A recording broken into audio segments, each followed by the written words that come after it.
continuidad al segundo día de la videoconferencia Conozcamos a los antibióticos, con el profesional invitado de esta tarde, graduado médico cirujano por la UNINTER 2009-2014, en cirugía general con énfasis en reparación, posgrado de especialización en didáctica universitaria, posgrado de especialización en ciencias forenses, posgrado de especialización en anatomía humana clínica y diagnóstica, posgrado de especialización en endocrinología clínica y metabólica y actualmente maestría en salud pública por la UNIDA. Con la mejor vibra y el respeto que le tenemos al equipo de la Sociedad, tenemos el honor de recibir al disertante de hoy, al doctor Sergio Marmori. La platea virtual es suya, doctor. Y podría, de ser posible, si podés quitarle el micrófono a los demás, porque ya no puedo, porque te coloqué como anfitrión. Bueno, muy buenas tardes a todos los presentes. Antes que nada me gustaría agradecer a la Sociedad de Estudiantes de Medicina de la UPE por dar la oportunidad de extender esta invitación y obviamente aceptar con mil gustos estar aquí hoy con ustedes. Es un placer y un honor totalmente inicialmente por la confianza justamente que dan en mi persona, y aparte de eso también como siempre les comento de que podríamos estar haciendo cualquier otra cosa, pero sin embargo estamos aquí o están aquí, entonces eso es más que notorio y satisfactorio para mí. Entonces, antes que nada, mi agradecimiento una vez más, mi respeto a todos los organizadores y también a las personas que están presentes por aquí, ¿verdad? Bueno, cuando me extendieron la invitación justamente en relación sobre los antibióticos y sobre qué íbamos a hablar o sobre qué íbamos a iniciar hablando en este aspecto, justamente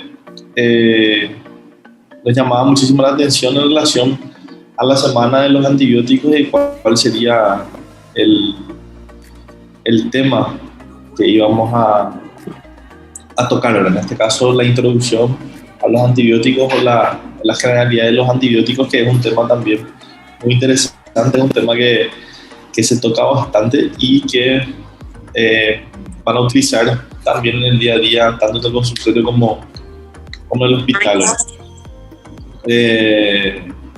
Bueno, sin más preámbulos también, yo creo que podemos ir iniciando porque es bastante, no se asusten ahí. Yo sé que los alumnos generalmente les gusta allí mirar los números del slide que se va pasando, pero quiero que no se preocupen por eso, que solamente vamos a intentar pasar lo más rápido. Aquí básicamente la opción de silenciar a todos. Va pasando, ¿está bien? Porque no sé por qué no tengo la opción aquí de silenciar. Bueno,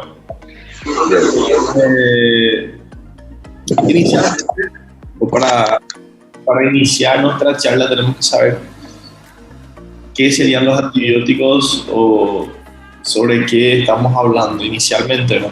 Entonces, los antibióticos o el concepto de los antibióticos que nosotros traemos es que anti significa en contra y bios vida. Entonces, nuestros conceptos sería el compuesto químico que elimina o inhibe el crecimiento de microorganismos. ¿Por qué? Porque justamente vamos a tener también varias subdivisiones o clasificaciones dentro de esos grupos, los cuales van a ser responsables de no solamente inhibir, disminuir o eliminar la vida de distintas formas, ya sea el crecimiento, ya sea la reproducción o inclusive en la alimentación de ese microorganismo. Por eso es importante que sepamos hacia dónde apuntamos. Sería importante también la elección de nuestros antibióticos y Aparte de eso, el momento también estamos. Pido permiso a todos los presentes para tomar un poco de 3D, porque es necesario. Bueno,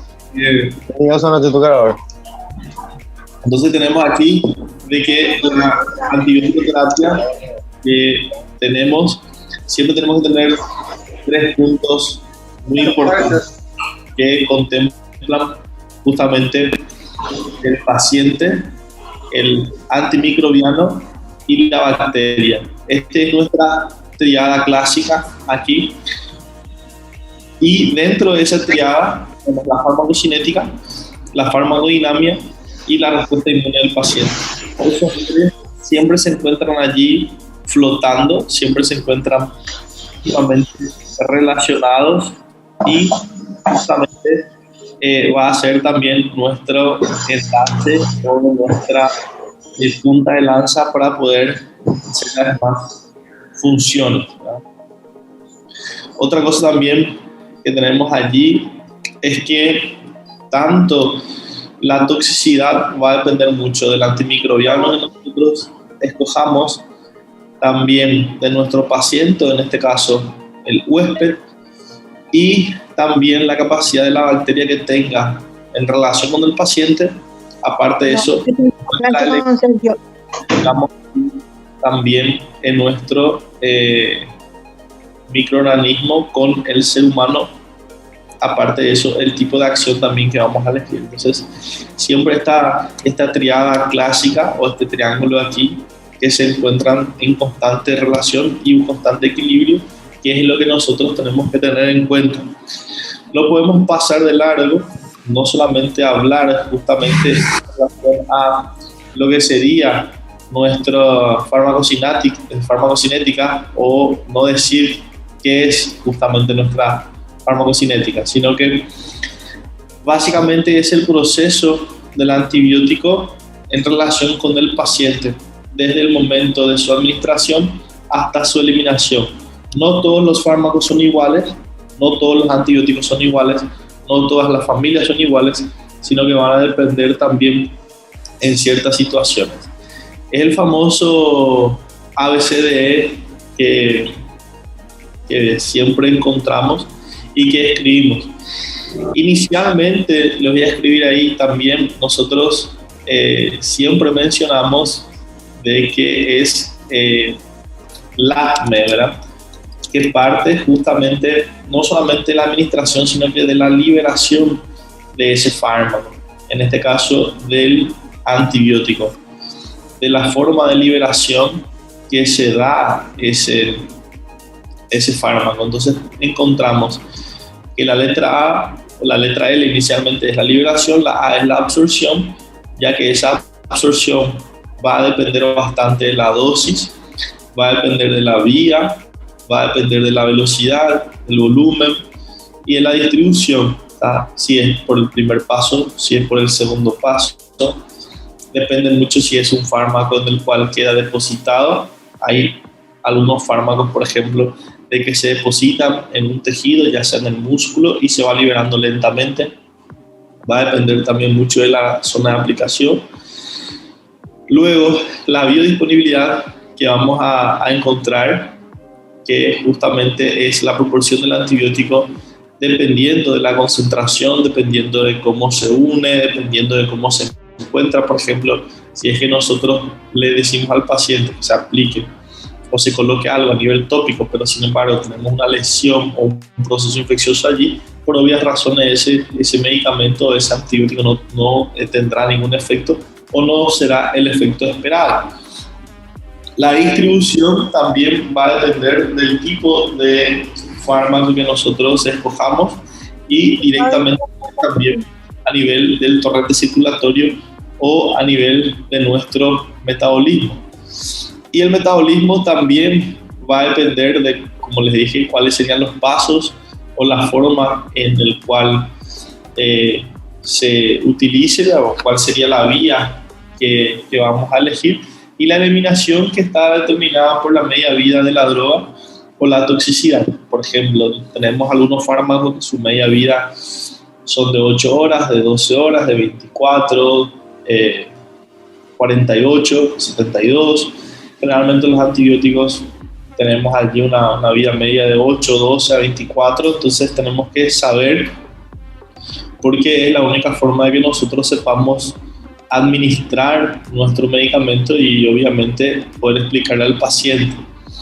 Media vida, recuerden que en ese tiempo aproximado, si hacemos la dosis del sistema circulatorio de ese paciente, se va a encontrar justamente por la mitad. O sea, si nosotros medimos de 500 miligramos, qué sé yo, de aquí a 8 horas estaría con 250, ¿está bien? Y así sucesivamente, a medida que vaya pasando, siempre vamos a encontrar la mitad. Eso es muy importante para que podamos hacer nuestra antibiótico-terapia y el tiempo determinado. ¿Tá? También con las dosis, porque a veces tenemos de 400, de 500, de 250, cada 6, cada 8, cada 10, cada 12, cada 24. Entonces, todo eso no es porque sí. Tenemos que manejar cuáles son los antibióticos que más frecuentemente utilizamos, en qué situaciones utilizamos, en la dosis que vamos a utilizar, en el horario que va a utilizar el paciente y el tiempo administrado por el paciente. Entonces no es que tenemos que salir dando antibióticos como si fueran parámetros.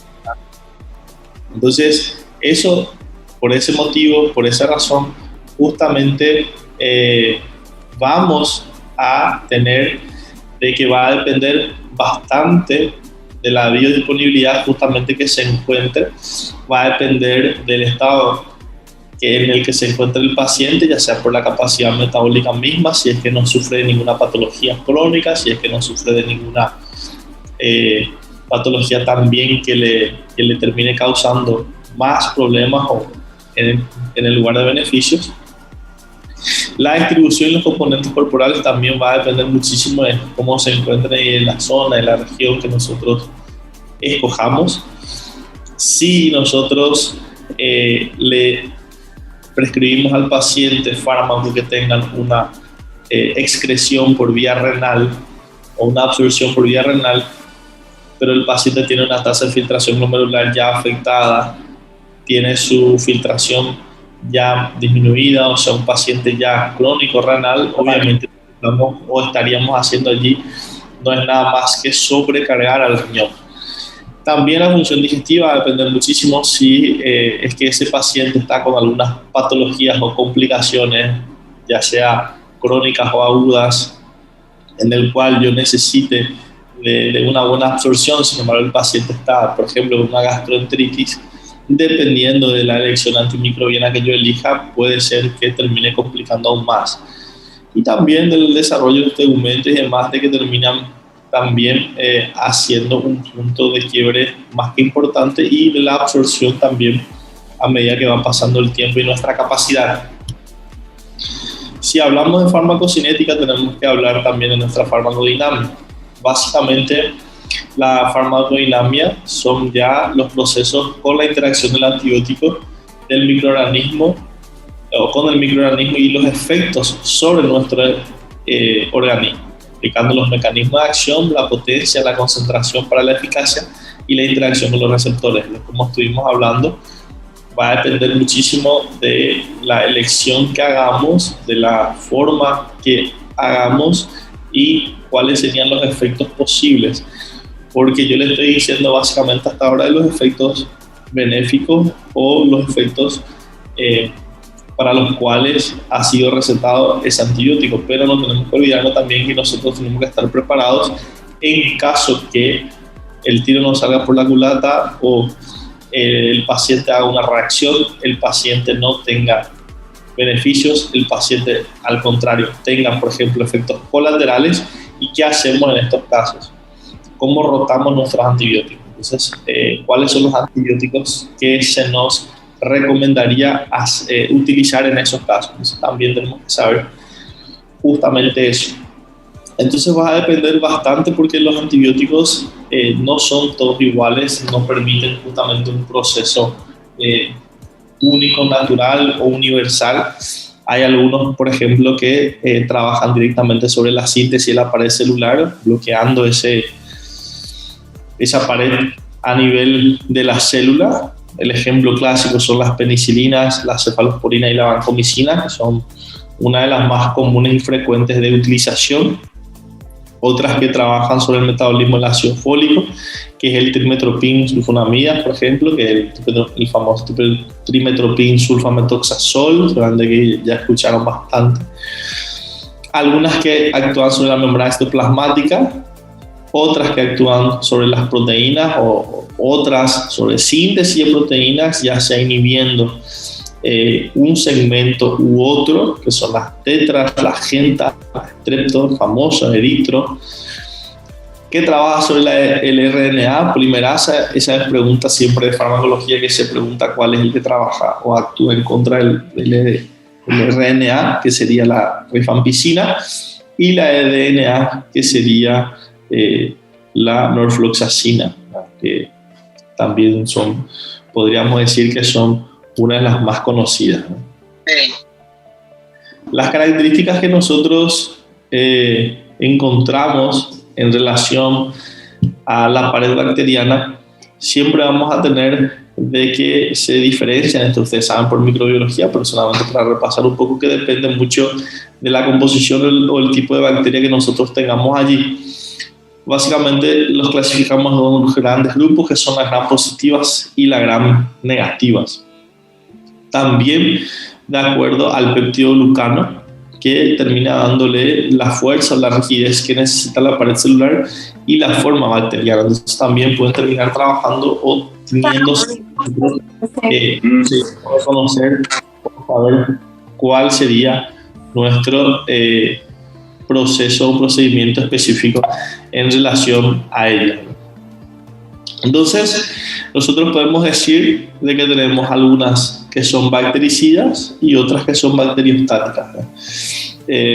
Podemos hacer nuestra tabla, nuestra escala según el tiempo y según el número de bacterias que se encuentran viables por ml, y algunas que terminan haciendo es una disminución del número de bacterias y por ende yendo a la eliminación, y otras es las que impiden el crecimiento bacteriano. Las que terminan impidiendo ese crecimiento bacteriano son aquellas que obviamente la diseminación también acaba disminuyéndose o dependiendo anulándose.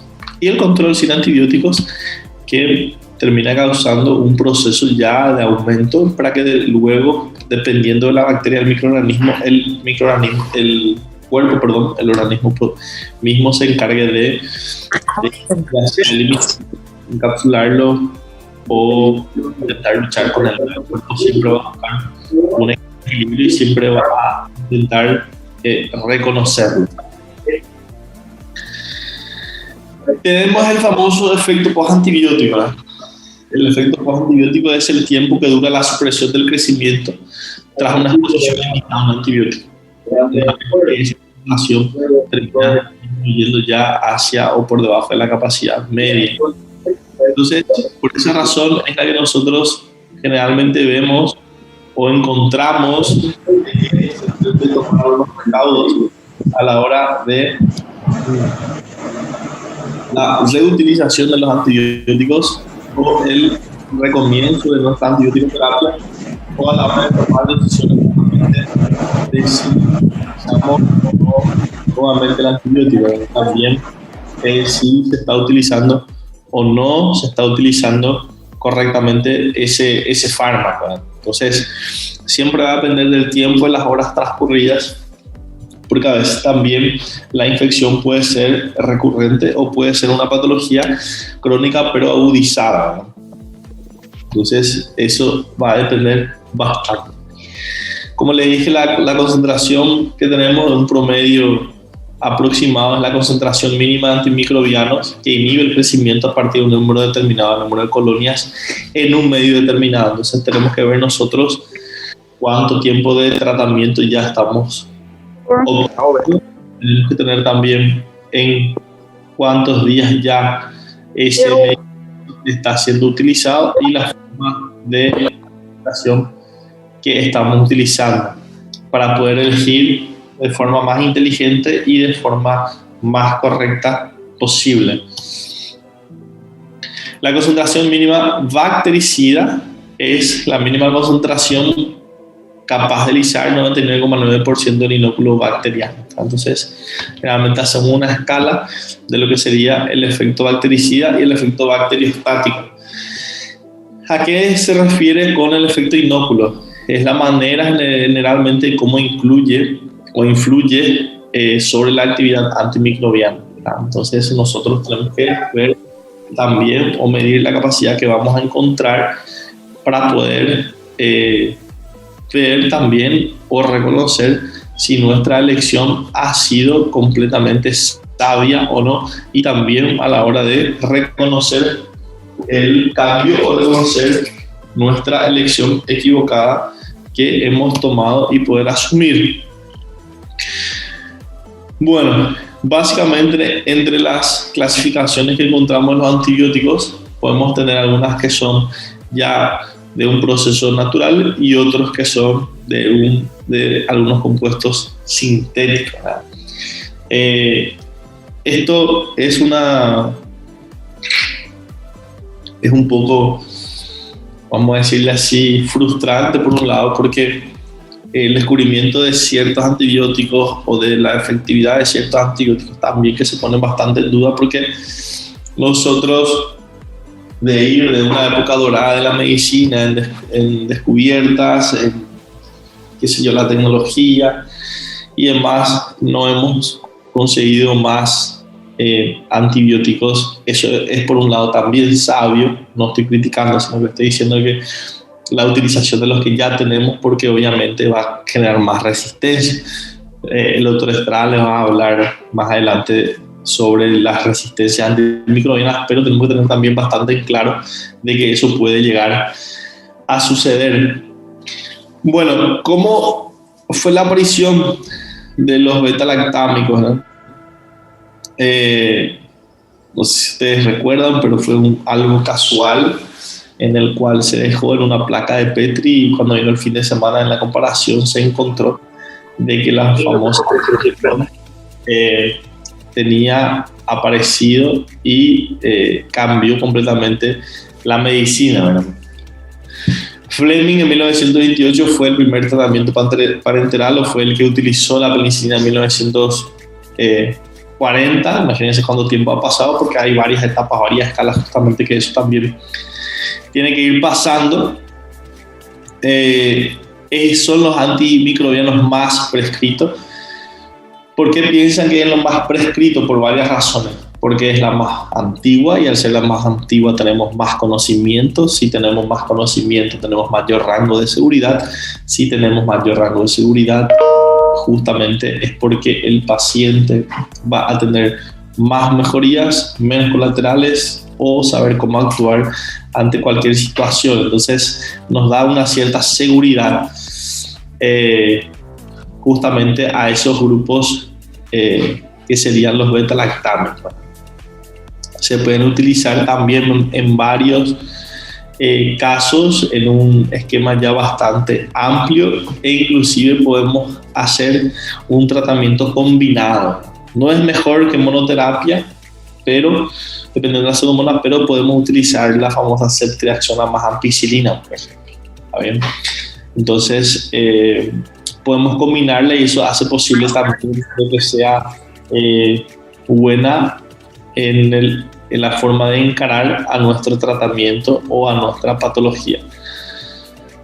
Otra cosa, si es la más antigua, la más conocida también, nos da la oportunidad de que sean las más económicas. Entonces eso es otro motivo también por el cual es la de elección.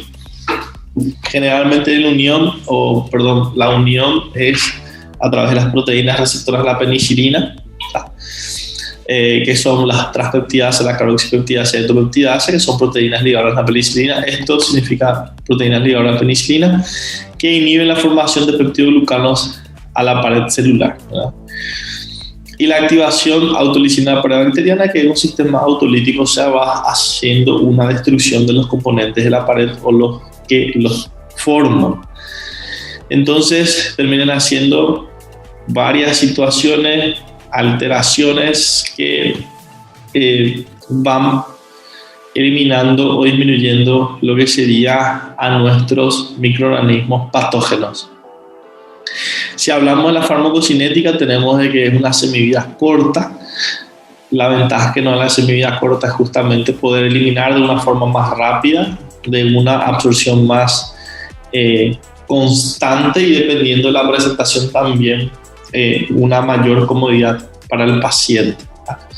Es un metabolismo nulo, hay una eliminación renal que tenemos que tener bastante en cuenta, principalmente en pacientes que tienen un toque renal o que están teniendo alguna complicación o podemos pensar en una complicación, y tiene una bastante presencia también a la hora de nuestra administración y en las actividades a la hora de elegir a cuál antibiótico vamos a utilizar. Generalmente, entre la diferencia intermitente o continua tenemos que tener bastante en cuenta de los días, ¿verdad? Hoy día cambió muchísimo en relación a, decíamos que era 7 días, ¿verdad? Siempre decíamos que era 7 días, hoy día alargamos a 10 días, justamente por el proceso continuo que se tiene que utilizar. O sea, tenemos que estar constantemente haciendo el uso, evitar hacer picos, sino que tratar de hacer un equilibrio de la vida media de estos fármacos y también a la hora de cuándo dejar de consumirlos. ¿Cuáles pueden ser los efectos adversos? Básicamente la hipersensibilidad. Recuerden la hipersensibilidad, que sería el famoso proceso alérgico, que son más frecuentes en las penicilinas.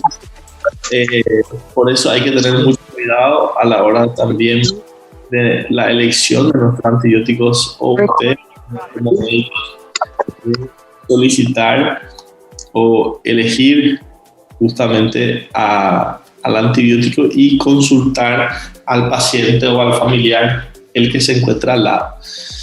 Las que terminan dando por IgE, la urticaria, rubor, angioedema, hipotensión, arritmia, generalmente en los 15 primeros minutos.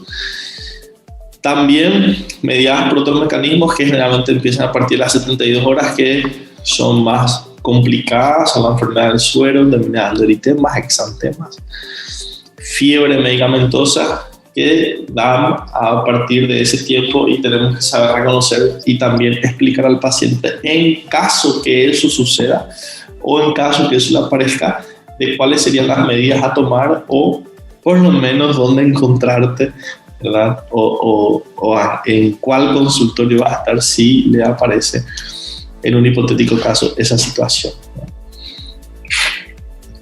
Le va a mandar este slide o este material, yo creo que se les puede disponibilizar a ustedes. ¿Qué hacemos si hay una leve sospecha justamente de la alergia a la penicilina? ¿Cómo hacemos y cómo actuamos? Básicamente nosotros siempre, cuando vamos a utilizar penicilina o algún derivado, terminamos haciendo un pequeño test cutáneo. En otros casos no se puede y vamos viendo, vamos actuando dependiendo y también con una confianza y seguridad en el paciente, pero tenemos que siempre dejar una ventanita abierta. ¿Cuáles son los grupos de antibióticos beta-lactámicos? Nosotros tenemos, dependiendo a las penicilinas, las cefalosporinas, los carbapenems, los monobactámicos y el ácido clavulánico, que se encuentra allí un poco en la línea tenue, ¿verdad?, de esos medicamentos. Y son grupos también muy importantes y son grupos que marcan bastante la diferencia. ¿Cómo hacemos nuestra clasificación dependiendo de los grupos? Fíjense cómo tenemos el grupo a nivel parenteral, la famosa penicilina G o penicilina, la ampicilina, que son las más utilizadas como uso parenteral y que nosotros reconocemos bastante. A nivel oral, la amoxicilina y la ampicilina, que son más que distribuidas. Las resistentes a la beta-lactamasas, utilizamos bastante la amoxicilina con ácido clavulánico, la piperacilina, la ampicilina con surfactam, cosa que hoy día se vende como como pan caliente, la amoxicilina con ácido clavulánico por vía oral. Entre las cefalosporinas de primera generación tenemos la cefazolina, cefalotina, cefradina. Por vía oral, por suerte, tenemos a la cefalexina, que es nuestro bastión justamente allí en urgencias. Segunda generación, generalmente la que más utilizamos, podríamos decir que es la cefoxitina. Y aquí por vía oral, que sé yo, prácticamente no se utiliza, pero tenemos que saber. La de tercera generación, la famosa ceftriaxona, tanto por vía parenteral y como vía oral. ¿Tá? Tenemos los que aparecieron, los carbapenémicos, famoso imipenem, meropenem, ortapenem. Yo cuando estaba haciendo mis prácticas hospitalarias allá por el cuarto o quinto año, generalmente los imipenem, meropenem eran en pacientes específicos, en pacientes con antibiograma hecho, en pacientes muy críticos. Hoy día, lastimosamente, se tiene que seguir utilizando muy tempranamente. Yo tuve la suerte o la desgracia justamente de hacer un antibiograma en una paciente de 7 años que tenía una celulitis y era resistente a prácticamente todos los antibióticos. Era solamente el que se podía utilizar era el imipenem. O sea, imagínense, 7 años, cuando tenga 18 o 20 años, ¿qué antibiótico vamos a usar con esa niña?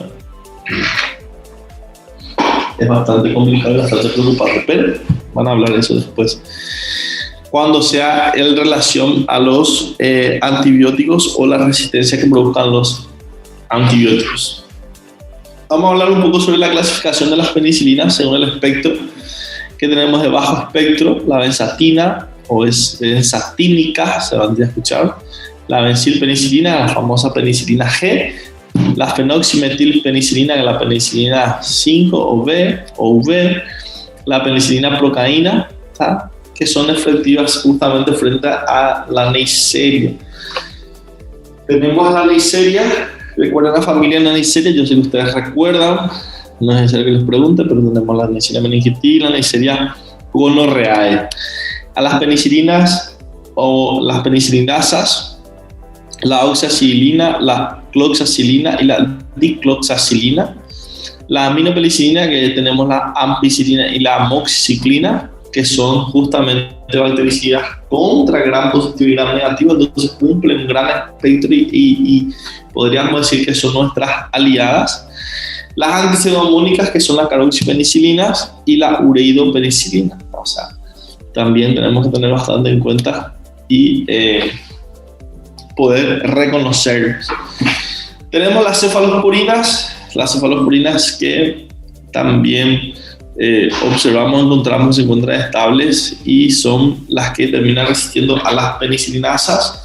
Y la vía de administración que tenemos también es algo muy interesante porque tenemos por vía oral, intravenosa e intramuscular. A veces puede ser que tengamos algunos antibióticos que son muy interesantes, que son de un uso bastante amplio, pero sin embargo a la hora de poder demostrar o reconocerlos nos viene con una sola presentación, entonces ya nos deja con las manos un poco atadas, ¿no? Cuando hablamos del mecanismo de acción y clasificación de ellas, vemos que también inhiben la síntesis de la pared bacteriana, muy parecida a las penicilinas, pero terminan haciendo varias también complicaciones y clasificaciones que son distintas y que tenemos que ir conociendo. A la cefalosporina de primera generación tenemos la cefalotina, la cefrazolina, la cefalexina y el cefadroxina. Generalmente utilizamos por una cuestión de bajo costo, por facilidad, comodidad, utilización, nuestra cefalexina. Está, por ejemplo, el paciente que si tuvo una lesión, una sutura, una complicación o una lesión cutánea, nuestra cefalexina se utilizaría bastante, ¿no? La de segunda generación que encontramos la cefoxitina, la cefotetam, la cefamandol, cefactor y la cefuroxima. que termina mejorando el espectro de gram negativo, pero sin embargo no mejora en el espectro de gram positivo. Entonces quedamos así. El famoso ¿qué hacemos ahora, no? En la tercera generación tenemos la ceftazidima, el famoso antipseudomónico, la ceftriaxona, la cefutaxima y la cefixima. Hoy día utilizamos bastante en muchos casos, muchos pacientes, en muchas situaciones, justamente la ceftriaxona, la cefutaxima y la cefixima. Se utiliza bastante y sin miedo, ¿no?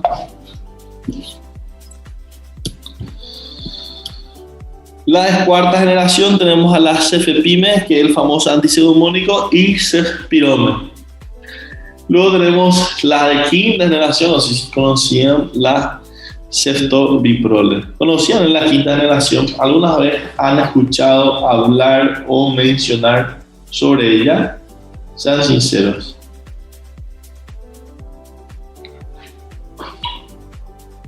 Pueden responder ahí. No. Exactamente. Gracias, Ícaro. Renato Marina. Las de quinta generación. Si yo les digo que tenemos de sexta generación, séptima generación, pero que nunca salieron y tal vez van a demorar para salir, ¿me creen sí o no? Pueden decir que no me creen igual. Porque justamente los sintéticos se están preparando, o ellos preparan bastante antibióticos, solamente que ¿para qué? Para que vaya haciendo más resistencia, vayan cambiando esos microorganismos, que esos fármacos sean inservibles, el costo cada vez un fármaco nuevo, entonces se va medio que enfriando y colocando en el freezer, ¿ya? Lo cual es nuevo, fíjense. Y la cefalosporina de quinta generación, o la de quinta actividad, que es el famoso Cefemex, que se ha utilizado generalmente en forma in vitro para la pseudomonas bulbinosa. Pero, como les digo, de la utilización o del dicho al hecho todavía tenemos mucho tiempo de que hablar. ¿Cuáles son los carbapenemes? Son el imipenem o el cilastatin, el menopenem y el ertapenem. Son, como les digo, antibióticos que tenemos que utilizar. Último. Yo estoy muy de acuerdo, no me quiero inmiscuir en un tema que no me han llamado. No quiero hablar de los temas de otras personas, solamente en relación otra vez o una vez más con las resistencias antimicrobianas.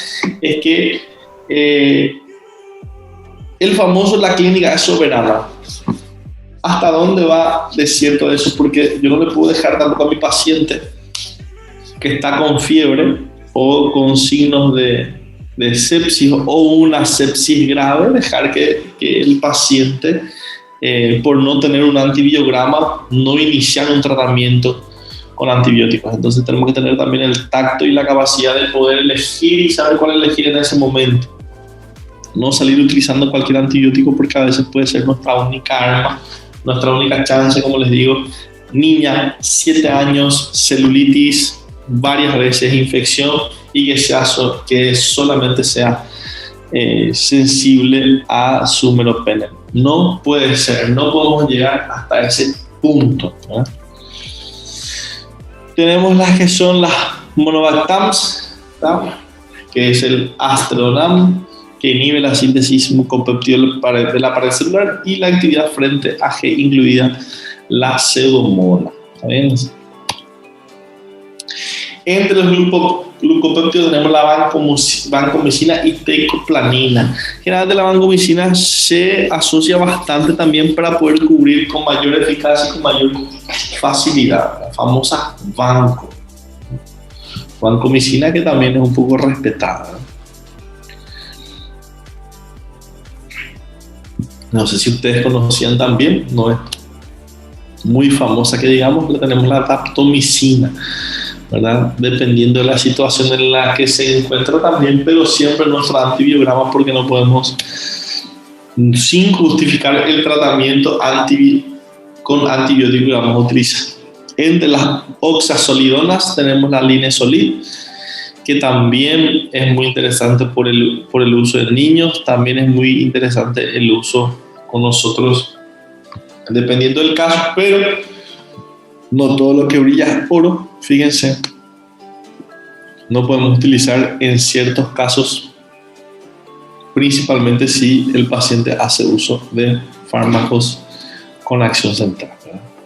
¿Qué puede suceder? Podemos tener náuseas, vómitos, alteración de la función hepática y demás. Aparte de eso, la hipersensibilidad, la insuficiencia, la hipertensión del embarazo.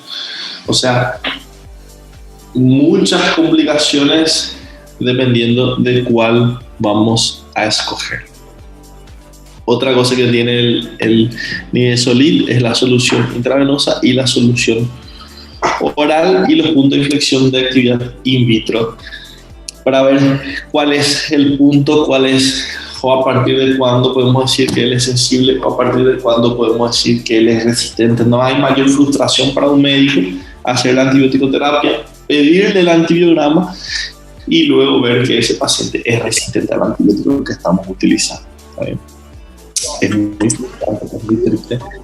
Y básicamente todo nuestro tratamiento, o nuestro tratamiento entre comillas, se va al tacho, ¿verdad? La descripción de brote de la infección siempre va a depender y va a ser también sensible a otras de nuestra generación, ¿verdad? Tenemos a los macrólidos. Los macrólidos tenemos la eritromicina, la más común, la más famosa, y que también aparece en esta familia, ¿no? Los ketolides, lo mismo, terminan apareciendo, y en algunos casos, como le digo, la forma es un poco dudosa. Estos lipopéptidos no tienen ciertas variaciones, o pequeñas variaciones en algún grupo. ¿Está bien? Luego tenemos los streptograminas, o las streptograminas, que son la quiropristina, la dalfopristina, que también son bactericidas y con vida media de 0 a 1 hora o de 3 a 4 horas. Por eso es muy importante que nosotros sepamos cómo encontramos. ¿Cuál es lo bueno de estos medicamentos? Es la distribución buena, salvo a nivel del sistema nervioso central, y la eliminación que es a nivel biliar en conjunto con renal. ¿Cuáles son las interacciones que ella hace? Terminan, vamos a decirle así, tener bastante cuidado con el tratamiento y con la patología, ya sea de base o la patología o el estado actual de nuestros pacientes. La quiropristina y la dalfopristina, entre los efectos adversos tenemos una irritación venosa periférica, una artralgias, mialgias, una hiperbilirubinemia, vómitos, y las contraindicaciones siempre van a ser de embarazo, lactancia y las insuficiencias o la hipersensibilidad que podemos encontrar en estos pacientes. Por eso es que ustedes siempre tienen que tener en cuenta y siempre tienen que tener cuidado, siempre tienen que estar en ojo a cuáles pacientes, en qué momento y cuál es el historial médico de ese paciente, ¿verdad?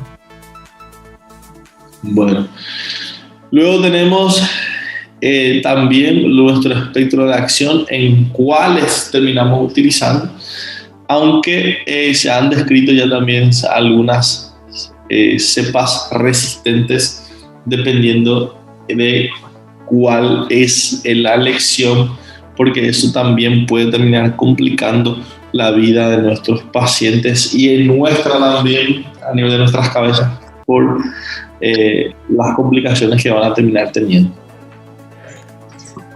Tenemos las glicilciclinas, entre ellas la tigecyclina, que es el primer antibiótico disponible en la clínica de esta familia. Básicamente tiene una actividad también muy completa y se utiliza en infecciones de piel, tejido blando, complicaciones de infecciones intraabdominales complicadas por traumas, lesiones, suturas, lesiones allí podríamos decir más superficiales. Entonces es una aceptación demasiado importante el hecho que se ha ganado esa tigecyclina. Luego tenemos nuestras fluoroquinolonas que terminamos utilizando patologías también. Allí, vamos a ver si cómo hacemos. Ahí. Y también, como les comenté, en patologías que son muy conocidas y de mucha importancia en nuestra comunidad. Aparte de eso, las que son resistentes justamente, o la meticilina resistente, que son también complicaciones que nosotros no vamos a querer tener, ¿verdad? Como la Staphylococcus, o como la presencia de Staphylococcus aureus meticilino resistentes, y también nuestra Mycobacterium tuberculosis más nuestro Helicobacter pylori. Entonces, en esos casos, hoy día el tratamiento del Helicobacter pylori se volvió un tema de salud pública muy importante, porque se cree, no recuerdo los números exactos, pero que entre 80 a 85% de la población se encuentra infectada con el Helicobacter pylori. Más todavía por el exceso o el uso excesivo de café, el estrés y todas esas complicaciones que vamos teniendo también nos indica de que estamos frente a nuevas patologías y la utilización también de algunos antibióticos. Ellas son muy conocidas porque están presentes en muchos casos clínicos, entre ellos. La utilización también no es necesario de que sea de forma muy frecuente, no tiene un costo tampoco muy elevado, es más fácil el hecho de encontrar, y en las neumonías adquiridas por la comunidad, infecciones urinarias que son muy frecuentes que podemos utilizar. Entonces, tenemos la famosa Cipro, ¿verdad? Que es la ciprofloxacina, la norfloxacina, la levofloxacina, ¿está bien? Entonces son aquellas que nosotros vamos a utilizar bastante, ¿verdad? Como les dije, por procesos respiratorios, urinarios, digestivos, y que se utilizan ¿Qué? ¿Qué? comunidad. Já manda, amiga. Ahí, está silenciando. ¿Verdad? Fíjense la utilización que vamos teniendo. Esta escala es muy importante que ustedes tengan a nivel de nuestro Helicobacter pylori, de nuestra presencia con levofloxacina, amoxicilina o claritromicina. Esto depende mucho de la escuela que ustedes vean, que se puede utilizar la famosa terapia triple o cuádruple, inclusive con 5 fármacos, dependiendo de la dosis y frecuencia de utilización. Así que esto te van a manejar bastante, porque si trabajan en una unidad de salud familiar, si trabajan en un consultorio, si trabajan en un hospital, siempre le va a ir con el Helicobacter pylori, independientemente, o sea, obviamente si es más el área clínico o del área clínica, el trabajo de ustedes paciente con el Helicobacter pylori y la utilización justamente de esos fármacos, de esos medicamentos que podemos describir, ¿verdad? Entonces fíjense cómo la claritro, levo, amoxi, y nos falta allí, o que agregaríamos allí en este caso, sería un omeprazol para la protección de tantos antibióticos, y ese tratamiento generalmente dura 14 a 15 días, ¿no? Se prefiere que sea por 15 días. Si utilizamos la terapia triple, le agregamos una más. Podemos agregarle, por ejemplo, la levo o la claritro. Generalmente le agregamos levofloxacina o claritromicina, más nuestro omeprazol o esomeprazol. A mí me gusta más el esomeprazol, pero depende. Tenemos allí entre algunas nuevas quinolonas también que van apareciendo y que se utilizan. ¿Siempre haciendo omeprazol? Sí. siempre, John Pedro, siempre por justamente la patología base que es nuestro Helicobacter pylori y por la utilización de nuestros antibióticos que irritan bastante la mucosa gástrica y en algunos casos también la disponibilidad del paciente. Entonces, hacemos esa combinación de... A ver, le voy a mostrar aquí, John Pedro, un momentito.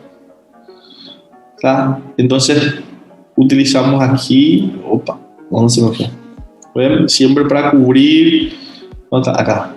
Para cubrir nuestros Helicobacter pylori, le agregamos nuestro omeprazol. A mí, yo particularmente, John Pedro, por más que nos diga la utilización de omeprazol, yo prefiero utilizar esomeprazol, ¿verdad? Entonces le damos a ese paciente por 14-15 días. El EIPA creo que tendrá la mayoría de estos antibióticos más el omeprazol. Exactamente, ya viene la utilización. También se pueden administrar probióticos.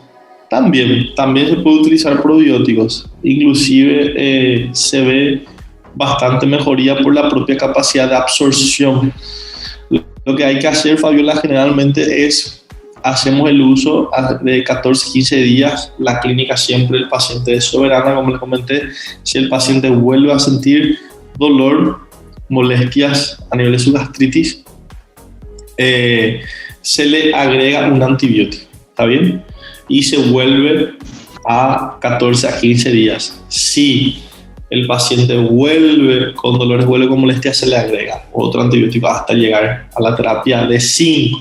Como les dije, dependiendo, generalmente ya se utiliza cuádruple, ¿está bien? Hoy día se utiliza ya la cuádruple, o sea, con los 3 antibióticos más el omeprazol, y si no, vamos a la quíntuple, ¿verdad? Le vamos agregando más el omeprazol, pero como les digo, a mí me gusta el esomeprazol desde que leí algo sobre el omeprazol ahí que no me pareció lindo, y aparte de eso es un poco más caro, pero si bien se dice que,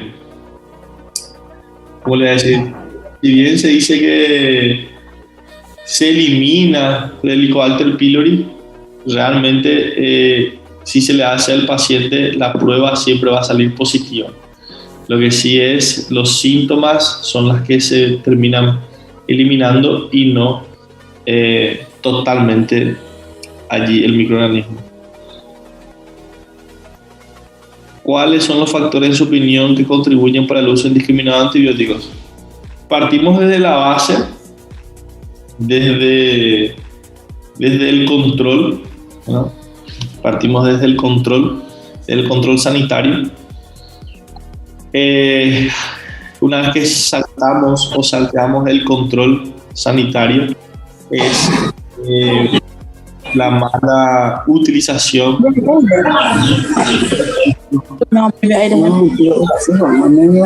antibióticos, ¿está bien? Los días también, la forma de administración, de utilización misma a la hora de prescribir un antibiótico, los miligramos. A veces vamos a ver recetas que se coloca cefalexina, pero no sabemos cuántos miligramos, cuántas horas, cuántos días. Y el hecho de no explicar correctamente al paciente ni la forma de utilización, ni las horas, ni los días. El paciente no tiene por qué saber. El que debe de saber somos nosotros. El paciente tiene la culpa. El paciente no sabe. El paciente tomó mal. El paciente esto. Pero le escribiste al paciente. Le explicaste al paciente. Le dijiste cómo utilizar, cuánto tiempo al paciente. Le hiciste repetir al paciente. Entendió. Entonces, la gran culpa, una gran parte de la culpa tenemos nosotros los médicos, por el uso irracional, por el desconocimiento de los antibióticos y por no explicar correctamente al paciente. Tenemos que recordar que la mayoría de nuestros pacientes no tienen un nivel ya sea académico o un patamar de vida muy importante como para que entiendan. Entonces tenemos que realmente enfocarnos en eso y decirles, explicarles, ¿está bien? En mi experiencia propia que yo viví, como le dije, desde una niña de 7 años, en Itaquerí, en Santa Rita, que hice mi internado en Santa Rita, trabajé 10 meses en Itaquerí, y ya tuve indígenas, por ejemplo, en el que yo le di jarabe, y al salir del hospital le veo el jarabe, abriendo el jarabe y derramándose por la cabeza pensando que era shampoo. Nos causa gracia, pero preocupación. O sea, 30 minutos explicándole en guaraní, un guaraní cerradísimo, y el paciente no entendió, pensó que era shampoo porque era líquido. Va y coloca por la cabeza. ¿Qué le vas a decir? ¿Está bien? Entonces también nosotros nos afrontamos a una lucha constante entre nosotros mismos, más los pacientes, y un control. Yo creo que el control debería ser más severo y no tener, como les digo, una niña de 7 años que haga resistencia a todo, ¿verdad? Entonces nuestras indicaciones siempre tienen que ser bien prescritas y bien direccionadas, ¿verdad? Realmente los efectos adversos también tenemos que reconocer. El famoso dolor gástrico o las diarreas, decimos, no, eso es normal. No, estás tomando un antibiótico muy fuerte. Entonces, pero ¿cuál antibiótico? ¿Cómo está haciendo el uso de ese antibiótico? ¿Cómo estás dosando ese antibiótico y demás? Entonces siempre tenemos que tener bastante cuidado y avisarle al paciente. Hay a veces que consultan mirarle al paciente o sin mirarle la cara al paciente, toma esto. Le duele la garganta, toma esto. Chao. Y no es así, no sucede así, o no debería de ser así. Entonces tenemos que tener bastante cuidado y poder avisarle al paciente también de cuáles serían esas complicaciones que puede tener o cuáles serían los efectos colaterales de ese antibiótico. Yo, siendo sincero y hablando por mí mismo, cada vez que fui al médico nunca me explicó un posible efecto colateral de un antibiótico o del antibiótico que me está recetando. No sé si ustedes alguna vez fueron al médico y el médico les recetó el antibiótico y les comentó, mira, puedes tener esto o esto de colateral o de efecto adverso. Yo les digo, no sé si a ustedes ya les pasó, a mí particularmente nunca, ¿verdad? Entonces, esas situaciones nosotros tenemos que ir mejorando, tenemos que ir cambiando y explicando al paciente. Vuelvo y repito, el paciente no tiene por qué saber. El paciente no tiene que saber. El otro día le dije justamente a una amiga, a una alumna, me dijo así, le quise pegar al paciente porque el paciente no entendía y el paciente solo hablaba en guaraní. ¿Cuál fue mi respuesta? El que tiene que golpearse la cabeza contra la pared sos vos. Porque tu función como médico, o como médica en este caso, es justamente explicar 342 veces si es necesario, y sos vos el que tiene que saber hablar guaraní o llamar a alguien que habla guaraní, ¿está bien? O llamarle a alguien, ¿está bien? No importa, llamarle a alguien que te ayude a por lo menos, o escribir, pintar, cómo se hace, para que el paciente entienda. El paciente no tiene por qué saber, como les digo, el que tiene que saber son ustedes y ustedes tienen que saber explicarle al paciente, ¿está bien? Algo muy interesante y como les dije, es justamente lo que ha pasado con la investigación en nuestros antibacterianos de un tiempo para acá, de que se han, vamos a decirle, quedado en el freezer, pero realmente no es así, se han inventado, solamente que a nosotros no nos conviene estar utilizando 35 tipos de antibióticos porque lo que más vamos a hacer es ir haciendo resistencia, así como con las penicilinas o las variantes, las penicilinas que existieron. Entonces, vamos teniendo un poco más de cuidado dependiendo con los antibióticos o el tipo de antibióticos también que utilizamos. ¿Por qué? Porque eso tiene mucho que ver también con la capacidad que tienen los microorganismos de adaptarse o de generar justamente esa cierta resistencia. Entonces tenemos que tener un cuidado bastante grande, bastante notorio, por decirlo así, para que eso no termine causando más complicaciones también desde ese momento evolutivo, justamente, porque no tenemos que olvidarnos de que hay muchas enfermedades infecciosas en pacientes de la comunidad. Se dice de que 2/3 partes de las consultas en consultorios tienen relación directa o indirecta con algunas lesiones. Esas infecciones más frecuentes o más comunes suelen ser infecciones de piel, partes blandas. ¿Cuáles son las lesiones de piel o partes blandas más frecuentes que nosotros tenemos en nuestro consultorio? Van a ser acné, foliculitis, forúnculos, abscesos, impétigos, erisipelas.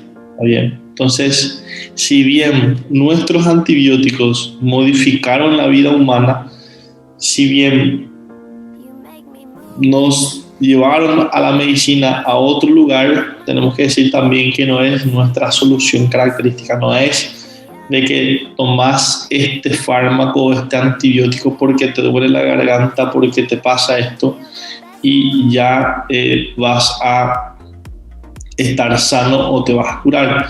Tenemos que saber de que no es así justamente, y de que nuestra línea temporal del descubrimiento de la familia de los antibióticos han bajado notoriamente desde la década del 50 al 70, vamos a colocar, que fueron muy buenos o satisfactorios, y a partir de allí podemos decir de que fueron bajando. Entonces, fíjense, aquí este cuadro nos muestra bastante la importancia justamente de esa situación, ¿tá? Básicamente, ¿qué ha pasado?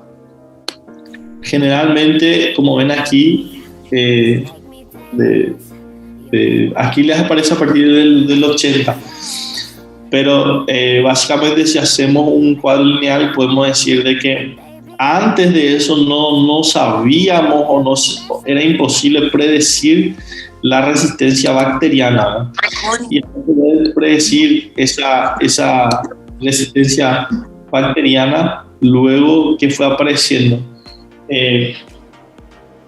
más resistencia, no podíamos, como les dije, reconocer, no podíamos saber, y decíamos que no, o éramos incapaces.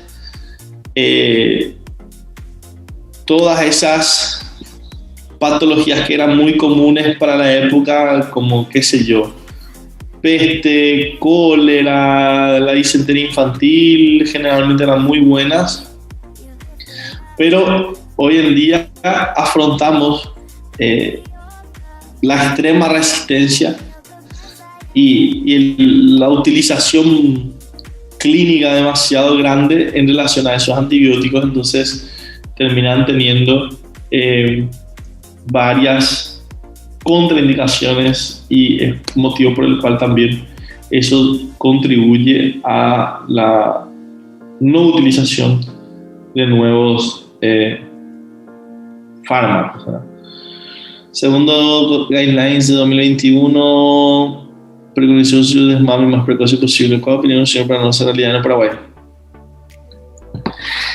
Y triste, porque ¿qué sucede, Renato? En la ley de antibióticos recién empezó a forjarse el año pasado. Vamos a colocar el año antepasado, vamos a colocar 2019, imagínense. Recién el control de las recetas o la utilización de recetas. Es triste porque en la despensa de la esquina se venden no solamente antibióticos, sino que se venden analgésicos, antiinflamatorios, se venden corticoides, prednisona de 50 miligramos, se venden como si fuera un caramelo, como si fuera un arroz, y obviamente eso no debería ser así, ¿no? Entonces yo creo que estamos mínimo 20, 30 años atrás de lo que realmente se recomendaría, porque como le digo, te duele de la garganta y empezás con antibióticos. Tenés una lesión, te vas con antibióticos y termina causando mayor resistencia cada vez más. Una de las complicaciones también que tenemos en la investigación es justamente eso, ¿verdad? De los estudios clínicos y preclínicos, que cada vez lleva más tiempo. Entonces, entre una revisión y una aprobación, Renato, tenemos 12, 15 años en total. Entonces, tenemos fármacos que ni siquiera tenemos disponibles por los valores altísimos. Se vio ahora en los retrovirales anti-COVID, o que se estaban utilizando en pacientes con COVID, que ni siquiera teníamos por aquí. Lo mismo se replica con los antibióticos. Entonces, seguimos con los mismos, seguimos utilizando de forma irracional, vendiendo de forma irracional, y cada vez termina complicando todavía más, ¿verdad? Aquí justamente, como les dije, el ejemplo entre nuestros antibióticos y los retrovirales, justamente hoy día por el tema del HIV principalmente, y tenemos grandes avances, pero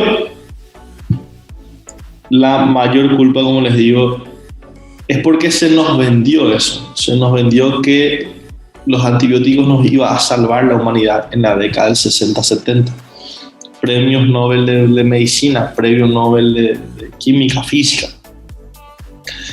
Y hoy día estamos todavía en ese punto justamente de qué hacer o qué hacemos con los antibióticos, ¿no?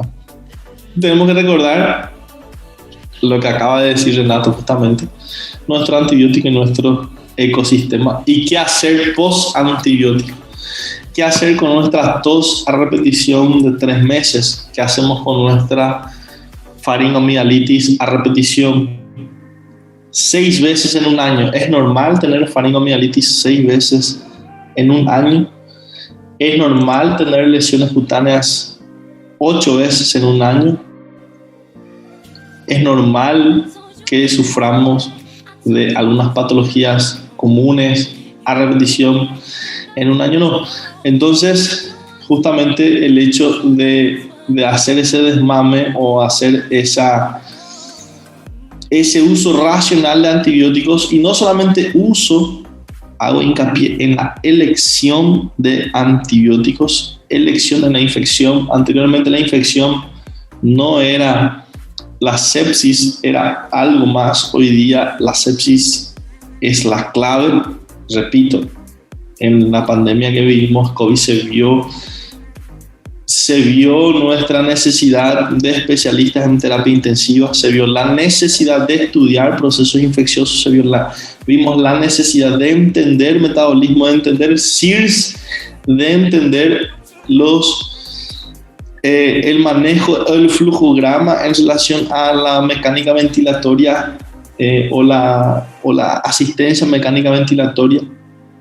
Entonces, yo creo que nos va a servir mucho en la medicina ahora esta pandemia, ¿verdad? Toda pandemia nos trae conocimientos, nos trae buenos augurios para la medicina y buenos aportes. Y ya estamos, el otro día voy a ver si consigo y le mando a los organizadores. Después anoté, justamente les voy a mandar 16 nuevos puntos, nuevos temas que hemos aprendido ya en este año, que la medicina ha cambiado, ¿verdad? O que nos ha enseñado gracias a esta pandemia, de acuerdo a estudios científicos, obviamente, ¿verdad? Prometo enlistar y enviarles hoy o esta misma noche para que ustedes puedan tener también.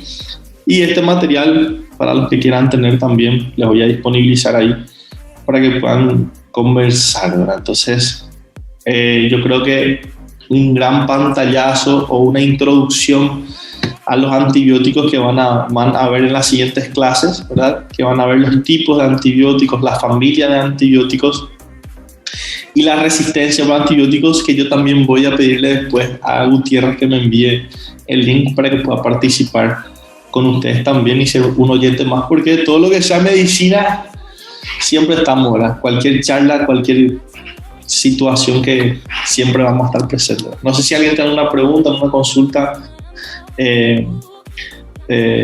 Gutiérrez o ¿cómo sería? Doctor, disculpe, una consulta. Estos slides, ¿dónde van a estar disponibles para mirar, para estudiar? Les voy a enviar allí a los organizadores para que les puedan disponibilizar en el grupo de WhatsApp. ¿Está bien? Gracias. No, por favor, gracias a ustedes. Sara, no sé si quieres tomar la posta de nuevo. Sí, doctor, queríamos agradecerte en nombre de la sociedad por tu predisposición. Siempre que nosotros pedimos tu ayuda, siempre estás presente, y agradecer eso, tu tiempo y por compartir con nosotros tu conocimiento. Y a todos los presentes, claro, también por su presencia. No, por favor, el gusto es mío. Y como siempre les digo, en lo que pueda aportar, ayudarles, estoy siempre a disposición y siempre a las órdenes, cualquier cosa, pueden contar conmigo sin ningún tipo de inconveniente. ¿Está bien? Un abrazo.